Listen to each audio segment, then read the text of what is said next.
Kita kedeku. Orang kedeku, orang sayang harta ni nak tolong khabar. Jauh daripada Allah. Jauh daripada syurga.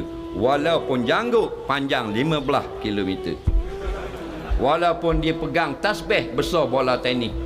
Walaupun mulut sentiasa basah subhanallah subhanallah subhanallah subhanallah subhanallah subhanallah. Walaupun pakai jubah hijau warna panjang lebih daripada tumit, turun daripada planet Mars sekalipun, tetapi kalau kedeku, kalau bakhil, jauh daripada syurga. Siapa khabar abang?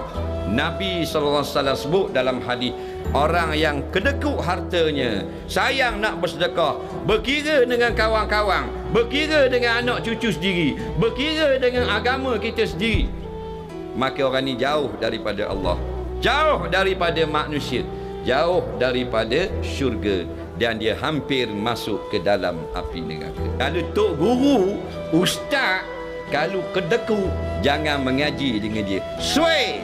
Faham tak? Sebab Nabi kata qaribun ilan nar, neraka itu sial namanya. Orang yang Nabi sebut dekat dengan neraka, tak ada berkat kita nak mengaji. Siapa yang ekonominya mula menurun, paling nombor satu sekali mujarab, kuat menderma, akan maju balik bisnes. Tu je.